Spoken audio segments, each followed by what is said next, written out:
Akala ko'y di pa handa, muling tumibok ang damdamin, ngunit bigla kang dumating sa buhay ko.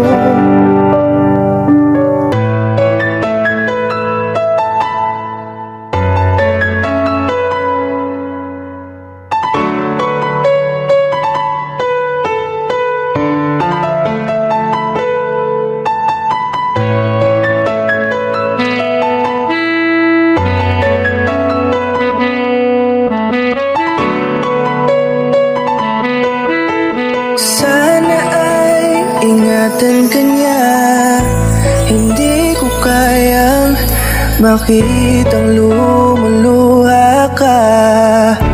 Kaya sobrang sakit sa akin na bitawan ka. Ngunit ngayon ay hindi na pwede, tayo'y napagod, sa labay na talo. Kaya akin ang ipapaubaya ang puso mo sa kanya.